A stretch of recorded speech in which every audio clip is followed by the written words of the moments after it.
Hello, everybody. Can't believe I'm covering HIMS again. HIMS is down 35% in 3 days, and I am buying HIMS actively. I bought again today. I never thought we'd see this day under $20 again. Laughing my way to the bank is the title of this video, because I have full confidence in this stock, no financial advice. And I also have full confidence that the market is complete nonsense. The market is not efficient. As long as they teach MBAs that the market is efficient, there will be opportunities to be made, as Warren Buffett often says. So yesterday, the market, absolutely attacked HIMS. Every single news outlet, it was number one news on CNBC, one of their top 5 news, top movers.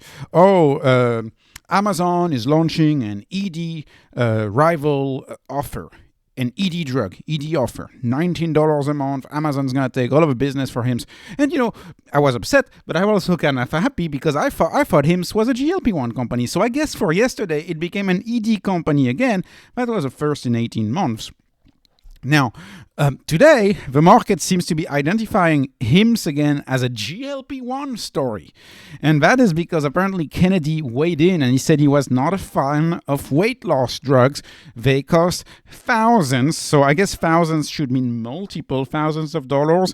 I'm not sure what he means by that. They're actually full price. Generally, they're going to be around $1,500, $1,800. Anyway, I don't want to nitpick. I'm sure he meant over a year here, but it's typically going to be under $2,000 typically for these GLP-1s if you get the brand, if you get the insurance version, and of course if you get compounded semaglutide. It's $199 right now with HIMS. The question as to whether this is truly going away or not has been the overhang around the stock. All in all, it doesn't matter because they're going to offer liraglutide next quarter, early January or early 2025. They will offer liraglutide. That's a GLP-1, and that's going to be offered as a generic. Generics are coming. So sorry, GLP-1s, you can't say they cost thousands anymore. At HIMS, they're going to cost hundreds, 200 probably, something like that. So anyways, that's the news of the day. GLP-1s are so expensive and, we should not really cover them, is the point of Kennedy. And that will be my point of my video about coverage and about insurance. And this is a holistic video about HIMS, but also about the cost of healthcare. I think Kennedy is confused about the cost of healthcare. We all are kind of confused about the cost of healthcare unless you use HIMS. If you use HIMS, you're not confused. The price you see is the price to pay. With HIMS, you're not confused about the cost of healthcare. With every single other entity, you're confused. Even Amazon. Yesterday, Amazon's new $19 a month offer for ED drugs. If you saw my video, it's not as straightforward. You gotta have Amazon Prime, and it's uncertain, confusing, and ambiguous to me as to whether you have to have insurance or not to get that $26 in their example, $26 for 90-day supply of ED drug, retail $9.36. That suspiciously looks like you need to have insurance to qualify for that $19 a month offer. And they want you to see if they qualify for insurance money, because I guess they want to get their hands on your insurance money. And so this is a price with insurance, without insurance, with insurance, without insurance. It is just as confusing to buy pharmacy prescription drugs on Amazon as it is confusing to buy pharmacy prescription drug in the real world. HIMS is not like that. HIMS doesn't give you a distinction with insurance, without insurance. HIMS doesn't discriminate on your insurance. It just doesn't take insurance. It just gives you a clear price. What you see is what you pay. That's it. That's the consumer-centric approach. That is how HIMS work. HIMS is a customer-centric healthcare brand. They don't use the old trick of getting people into getting insurance because otherwise it's going to be so expensive. Insurance makes it confusing. It makes it uncertain.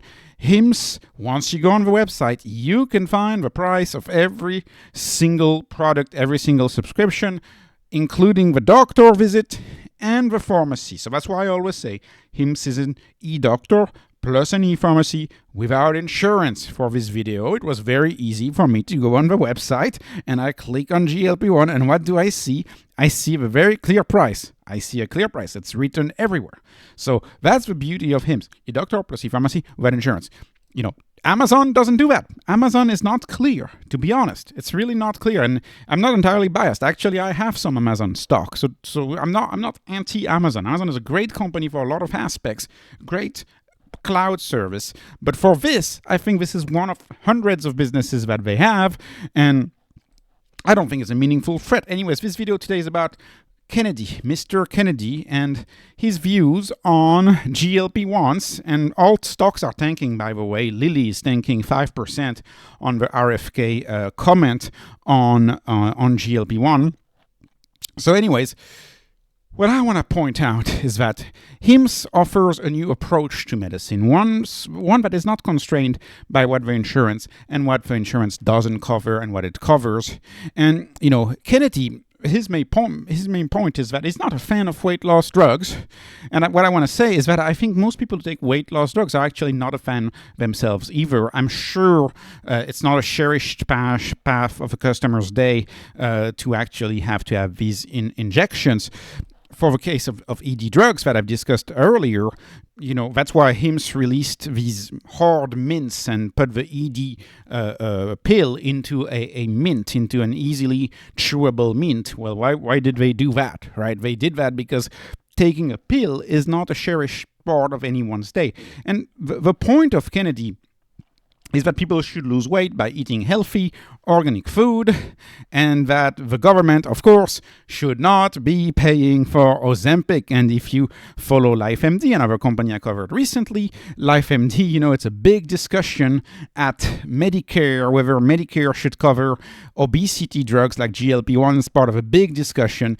RFK is saying that if Medicare were to cover GLP-1, that would be a staggering $3 trillion a year to provide Ozempic to every obese American. Yeah, he's probably right about that. He's probably right. So given that it's going to be the head of a Department of Health, you probably understand why he says, well, I want people to eat healthy and organic, and I don't want people to get on these quote-unquote miracle drug, because if you look at the performance of these stocks, following that, it's very similar to the performance of stock following, for example, the invention of statins, for example, for heart problems. It's bigger than Humira. If you were following Humira back in the day and how AbbVie performed greatly after Humira, GLP-1s are an even bigger product. It's a mini revolution in that field of health, and of course that's why it's been the talk of town. Some people say it's a bigger opportunity than AI, believe it or not. I'm not sure I would say that, but it's definitely a major opportunity. It's caught the world by storm because these drugs work. Because that's and I'm sure eating 3 organic healthy meals a day works too. But what does that even mean, to eat 3 healthy organic meals a day? If I go down the street to my Texas barbecue local brisket, grass-fed organic brisket, and I have 3 portions of that a day, does that mean I'm going to eat a organic meal? What does that mean? What is a healthy meal? How do you define a healthy meal? What is it? I have a really hard time on the definition from that standpoint. Like a GLP-1 is a glucagon-like agonist. That's what it is. It helps with your insulin. It regulates. It's one drug, one chain of event, one intervention. You measure, it works. How do we do this? And also, how do we do the healthy meal stuff, right? And also, by the way, this is something that people have been trying for a long time. It's been a very long time that we've tried to get people to eat healthy. This is probably a 50-year story, more than a 50-year story. But the truth is that a 55-year-old who is morbidly obese, first of all, they may have a hard time changing their habits overnight, but they've also likely tried multiple times. They've also likely tried to do that multiple times. How many times do you hear people, I've had everything, I've tried every diet, and you could say, oh, it's all about self-control, etc. Well, there's two truths that I want to say about self-control. First of all, we all have limited willpower. If you watch any of these shows about weight loss, well, they typically take 6 months off and just focus on weight loss. If you have a full life, your willpower that you allocate, if you allocate it on your weight, you have to take that time from elsewhere. So that's point number one. Point number two is like I said, what does it mean to eat healthy? There is no agreement over that. Improving your diet is a multiple chain of events process, right? What does that mean? How do you define it? It's blurry. A GLP-1 is not a blurry proposal. It's quick and it's effective, and it is why it is catching the world by storm. People want it quick. We live in the Amazon era. We live in the same day delivery era. This is why these GLP-1s are very attractive to a lot of people. A, because they have tried multiple other ways and they haven't succeeded, and B, also because it's quick and it's effective. And I believe most of the talk about RFK here is not really about the healthy meal. It's more about not having to pay $3 trillion, which I understand. You don't want Bitcoin to go to 500,000 too quick, right? I mean, I'm happy with Bitcoin at 80-ish thousand. Let's stay at 80,000 a little bit so we can load up. You don't want the government to go bankrupt so soon that you can't really accumulate Bitcoin right away. So I understand why the government doesn't want to pay $3 trillion. For these weight loss drugs, I understand, but that's not just the government, right? Medicare is the government version of insurance for the 65 plus population. It's also about your own insurance, and your own insurance is always going to try to deny you GLP-1s unless you have some form of diabetes, right? You're pre-diabetic, you're diabetic, you may get one GLP-1 covered, right? Perhaps not the best one out there, but you may get some coverage. If you're not diabetic, well, good luck getting it covered, even if you need to lose weight, right? The insurance still treat weight loss treatments as cosmetic, even though we know weight loss treatment is associated with weight loss, weight gain, like being heavy. We know being overweight is associated with all sorts of issues, all sorts of health issues. But insurance is not going to treat obesity as a disease because it would be simply too expensive. Period. And this is why I believe the story of HIMSS is one of individual freedom, one of giving you back individual freedom. HIMSS give you a freedom to make a choice for yourself, while insurance is a denial machine. And HIMSS gives you insurance to make that choice for yourself and to direct your money towards what you may want. And so that would be another way to, for example, talk about HIMSS would be HIMSS offers individuals the freedom to afford their health. I think that could be a good motto too. It affords them the freedom to afford their health. The doc is there, and the doctor is there for your safety, but the doc does not let the insurance consideration guide the prescription, guide what they prescribed. It's not about the insurance considerations that guide what you prescribe, right? You don't talk with your patient and you hear your patient as a concern about cost.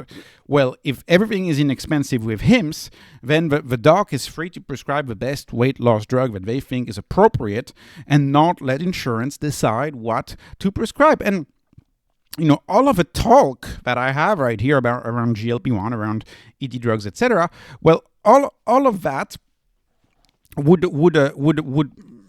be perhaps meaningless without the numbers to back it up. But with the numbers to back it up, what do I have? Well, we have a company with over 2 million subscribers. More than half of them have a personalized solution. So for those of you like Moat, if you have a personalized solution, you're less likely to switch to elsewhere because you're getting the fancy ED mints that have been customized to your exact weight and to your exact type of ED, for example. And so you're less likely to go back for a pill that has been fulfilled by Amazon in a scary looking pill pack. You're less likely to do that, point number one. They still have half of them that are not personalized, but they have now more people on personalized drugs than not. Even beyond personalization, the revenue growth is there. They're growing revenue very fast, 44% year-over-year growth, and they even have an acceleration. It's 77% year-over-year, so 44% year-over-year in the number of subscribers, but the average basket, right, the average spend per subscriber has gone up. And so if you look at revenue, it's 77% year-over-year.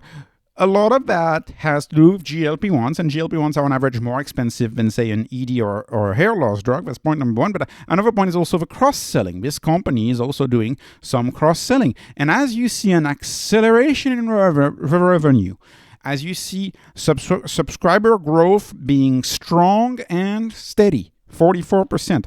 As you see these wonderful things happening, you also see that the marketing expense is reducing. We move from 51% to 45% of revenue as part of marketing expense, and I view marketing as an investment because now Hims is becoming a brand.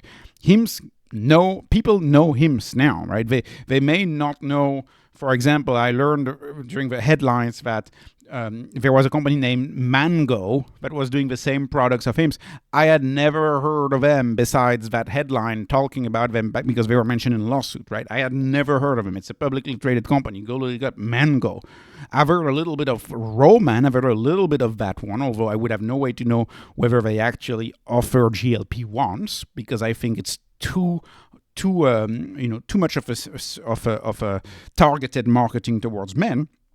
But, if you name a telehealth company, if you ask the mindshare, in my view, Hims has perhaps the highest mindshare. Like, name a telehealth company, probably it's the company that has the highest mindshare. It's definitely more popular than, say, a Roman, for example. And when it comes to adjusted EBITDA, of course, they haven't heard, they've escaped the J-curve.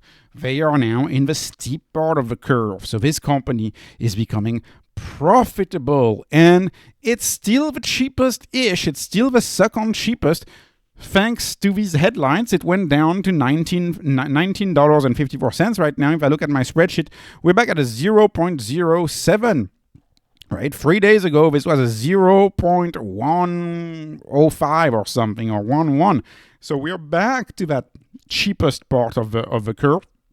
LifeMD is still even cheaper than Hims, and you know that I've started buying LifeMD recently. Now, LifeMD is a slightly different company, but nonetheless a very, very exciting product in my view. And the numbers tell a wonderful story for Hims. The qualitative analysis of the business also, in my view, tells a wonderful story. Transparent pricing. Have a freedom of your decision.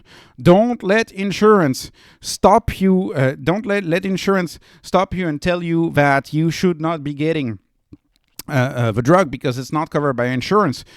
But lastly, the last point, and the financials to back it up, but the last point I want to make is about first principles. And in my view, Hims is first and foremost a first principles thinking winner.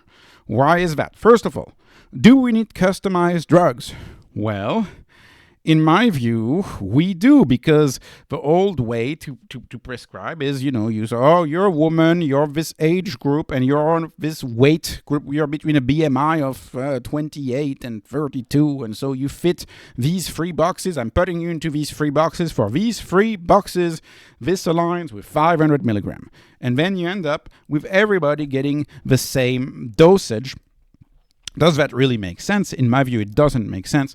One-to-one marketing has been shown over and over again to be a superior form of marketing, right? And so if you think about, custom clothing, a custom cut clothing is going to fit you much, much, much, much better than an off-the-shelf clothing. But the custom clothing, of course, is a little more expensive. And sure enough, if you saw my analysis with Amazon, I ended up calculating would cost you $30 a month. Hims would be $39 a month. So Amazon is a quarter cheaper than Hims for ED drugs, but it's not customized. Hims is customized.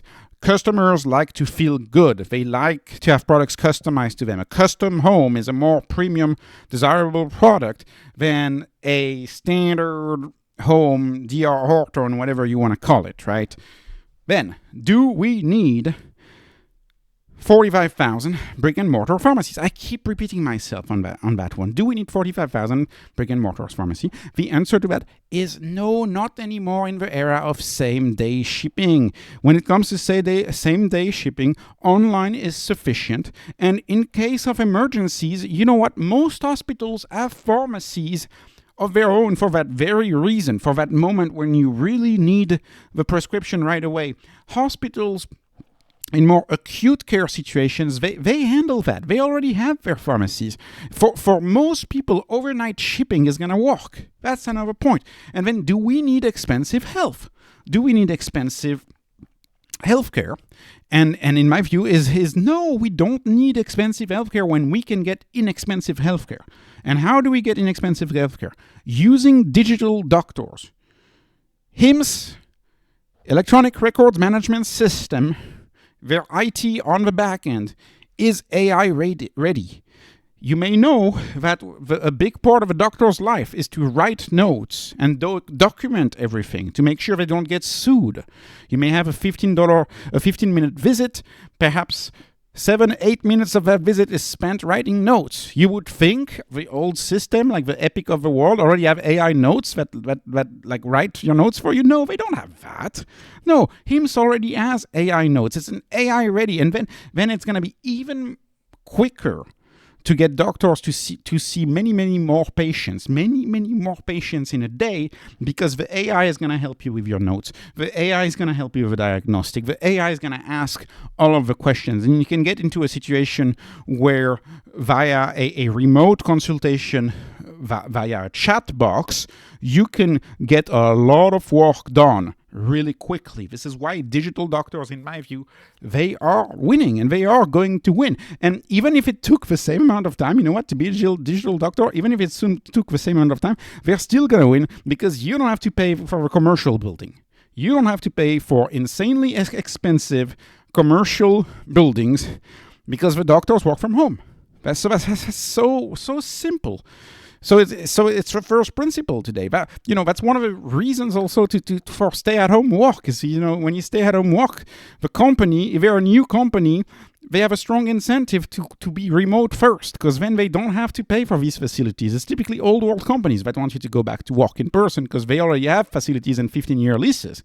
Anyways, using very large warehouses, that makes a lot of sense.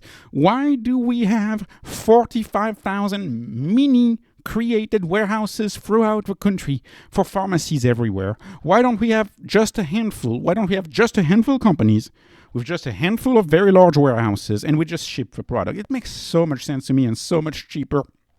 And of course, the insurance company, if you view healthcare, and this is, I think, one of my big visions of healthcare is if we have a fully vertically integrated healthcare business, like HIMSS may be a fully vertically integrated healthcare business. You may know they are working on compounding their own GLP-1. They bought their own lab. They're going to be making their own product, the drugs. They're going to be making them. So if you have a company that makes the drugs, delivers the drugs, does the pharmacy work, the sorting, the compounding of the drugs, and then does the prescription, and then does the marketing and the selling of the drugs, you have a fully vertically integrated company, and you remove all of these intermediaries. You remove the healthcare REIT, real estate investment trust that specialize in healthcare and medical office buildings and charge an arm and a leg to traditional health. You remove that out of the picture because you're doing everything remote, right? You remove the insurance out of the loop because you don't even accept insurance. And because you try to orient people towards non-branded options, because non-branded options are the only options that you can manufacture. Because you do that, you're removing the profit of these branded options. You don't offer them. You leave that up to the traditional healthcare system. Anyways, I don't want to get there. There's always going to be some branded options, even on HIMSS. But you remove all of these profit intermediaries that are just an artifact of the past. It's just an artifact of business and how we used to do business in the 1960s, where the firm was seen as the center of a network, and you had bargaining power with suppliers, bargaining power with the consumers, and you had to go from one point of the value chain to another one and to another one. And whenever a product hit a different point of the value chain, you had a firm making a profit. That's why this was so expensive. HIMSS is shaping out to be a fully vertically integrated system. And lastly, and this is where this is going to take a more philosophical turn in this video, do we need inexpensive healthcare for our future? do we need inexpensive healthcare? And the answer to that is overwhelmingly yes. We absolutely need an inexpensive option for healthcare. Many reasons for that. All of them first principles. Gen Z. Look at the polls. Gen Z love gig work. When you do gig work, your employer doesn't pay for an expensive insurance for you. Thus, Gen Z are all over this and getting treated on their own with their own money. First principles, again, because insurance companies refuse treatments because it doesn't have a code. It doesn't fit. It's off-label, right? Research, FDA does not move as fast as the speed at which practice moves and the speed at which AI and results of study move. Today, the results of a study, the benefits of a drug are known perhaps a decade before that drug is approved by the FDA, which means that sometimes people try to get off-label, and prescribed off-label, and if a doctor is an expert in that setting, they would prescribe a product off-label. One of the fields that I follow, for example, is longevity. I can tell you there's a lot of websites that prescribe longevity drugs, i.e. metformin. They prescribe metformin off-label for the purposes of longevity, right? And so insurance companies, if you don't fit the code, they're going to refuse the treatment and they remove the freedom from you. You're not as free to choose. And that's why, by the way, Medicare, but also insurance companies, they're rushing to not cover GLP-1s for weight loss. They don't want to cover GLP-1s for weight loss, even though it would probably be beneficial that you lose weight if you need to. They don't cover that. And see the RFK quote. Why don't they cover that? Because it would be $3 trillion. And sometimes it gets a little scarier. Insurance, in the case of CRISPR, I covered CRISPR on the channel before. So insurance sometimes, they rush to remove permanent cures. See CRISPR and see their cure, because it is what it's called, see their cure for sickle cell disease. It's a $2.3 million DNA-edited treatment. It's a DNA CRISPR-Cas9 DNA editing process to offer a cure for sickle cell. This is $2.3 million. What do you think what do you think insurance companies are doing when faced a treatment of $2.3 million? They rush to remove it. They rush to say, we're not going to cover that. And this is why I believe there is a need for ownership of your own medical funds. Owning your own medical funds is going to be so crucial and so critical in the future, because a lot of amazing cures are coming. And the odds are that an insurance company is going to want to pay for these amazing cures for you. The odds are very, very low that it's going to happen, which means that a lot of more consumers are going to choose to be paying out of pocket for these very expensive treatments for themselves when they reach their old age, because your insurance company is not going to keep up. And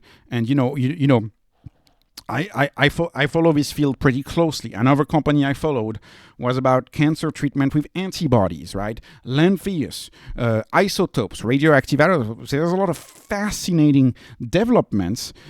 There's going to be many cures for very, very bad diseases, right? Like cancer. These cures are going to cost millions of dollars. And the only way that you can prepare for the time you reach 75 and you want to access those cures, the only way you can prepare is likely to have a health savings account and to start saving these millions of dollars today in order to make yourself eligible for these cures in the future, because insurance is likely not going to keep up. So this is why we need inexpensive healthcare for our future, and we need it fast. And this is why HIMSS, I think, is riding the waves of time. It is a company for the 21st century. Offering inexpensive treatments is the way you win in the 21st century. And just like Spotify offers millions of songs for $10 a month, being orders of magnitude cheaper than going to the record stores and buying a CD, I believe HIMSS will be able to offer hundreds of treatments for orders of magnitude cheaper than the legacy health system is currently able to offer. That's why HIMSS, in my view, is a much bigger story than the fear around ED or the fear around GLP-1 or the fear around some politicians saying that a healthy diet is better than GLP-1, whatever that means.